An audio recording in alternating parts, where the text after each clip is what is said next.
Hi friends, welcome back to our channel XYZ brain. AP 9th class సంబంధించి formative assessment 1 mathematics question paper చూడండి. So ఈ question paper వచ్చేసి చాలా అంటే చాలా ఇంపార్టెంట్. సో డెఫినెట్గా అయితే మీకు ఇందులోంచి కొన్ని క్వశ్చన్స్ అయితే మీరు పక్కా అయితే ఎక్స్పెక్ట్ చేయొచ్చు. సో అలాగే ఇక్కడ మీకు ఆన్సర్స్ కూడా ఇవ్వడం జరిగింది. క్వశ్చన్ దాంతోపాటు పక్కనే క్వశ్చన్ నెంబర్తో పాటు ఆన్సర్స్ వేసి ఇవ్వడం జరిగింది. సో ఇవన్నీ కూడా ఒకసారి ప్రాక్టీస్ చేసుకోండి. ఇక్కడ మీరు చూస్తే కనుక సెక్షన్ 1లో మీకు మొత్తం ఉండేది 1 మార్క్ క్వశ్చన్స్ 4 ఉంటాయి. So each one carry 1 mark, 4 1 4. ఇక్కడ చూస్తే మీకు పక్కనే ఆన్సర్స్ కూడా ఉన్నాయి చూడండి. సో ఇక్కడ ఫస్ట్ వన్కి పక్కనే ఆన్సర్ వేసి 1 వేసి అక్కడ ఆన్సర్ ఇవ్వడం జరిగింది. అండ్ సెకండ్ క్వశ్చన్ కూడా చూడండి, పక్కనే సెకండ్ అనేసి ఆన్సర్ ఇవ్వడం జరిగింది.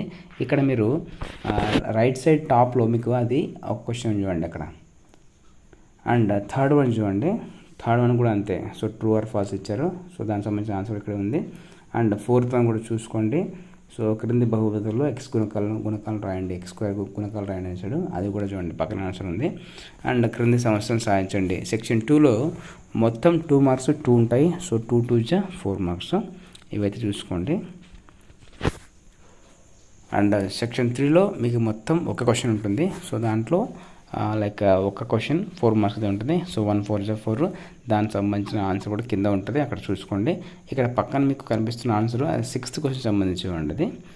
సెక్షన్ 4లో చూస్తే కనుక సో మీరు రాసిన క్వశ్చన్స్ ఒకటే, అంటే ఇందులో మీకు 8th A and 8th B ఉంటుంది. సో దీంట్లో మీరు రావాల్సింది కేవలం ఒకటి మాత్రమే, అంటే మిగతాది ఇంటర్నల్ చాయిస్ ఉంటుంది. So 8 marks. ఇక కింద మీకు ఆన్సర్కి అయితే ఇస్తాను చూడండి. సో ఇక్కడ సెక్షన్ 2కి సంబంధించి 5th వన్ ఆన్సర్ ఇక్కడ ఉంది. అండ్ ఇక్కడ 7th వన్ ఆన్సర్ ఇక్కడ ఉంది. ఇవైతే బాగా నోట్ చేసుకోండి. కుదిరితే కనుక నోట్లో రాసుకుని ప్రాక్టీస్ చేయండి, మంచిగా అయితే మార్కులు వస్తాయి.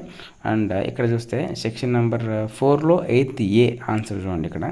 సో ఎన్ని స్టెప్స్కి ఎన్ని మార్కులు వస్తాయి ఇక్కడ క్లియర్గా అయితే ఇచ్చారు. సో ఇది గమనించగలరు. సో దీన్ని బట్టి కూడా మీకు ప్రజెంటేషన్ ఎలా చేయాలని ఒక ఐడియా వస్తుంది. అండ్ 8th B ఆన్సర్ చూడండి కింద. సో 8th B ఆన్సర్ కూడా చూడండి, సెక్షన్ వైజ్గా ఎన్ని స్టెప్స్ రాస్తే ఎన్ని మార్కులు వస్తాయి క్లియర్గా అయితే ఇచ్చారు. సో అదైతే గమనించగలరు. సో మొత్తం 8 మార్క్స్ రావాలంటే 8 స్టెప్స్ కంపల్సరీగా ఉండాలి. సో ఈ స్టెప్స్ అన్నీ అయితే బాగా గుర్తుపెట్టుకోండి. సో ఈ క్వశ్చన్ అండ్ ఆన్సర్ ఇవన్నీ అయితే బాగా ప్రాక్టీస్ చేసుకోండి. సో డెఫినెట్గా అయితే ఇందులోంచి కొన్ని వచ్చే అవకాశం ఉంటుంది. అండ్ అలాగే ఈ పేపర్ చూసాక మీకు ఎంతవరకు చేయగలుగుతున్నారు, ఎన్ని మార్కులు వస్తే కూడా కమెంట్ చేయండి. And stay tune for more updates. And please do subscribe and do like and comment share someone who needs one. And thank you so much for watching the video.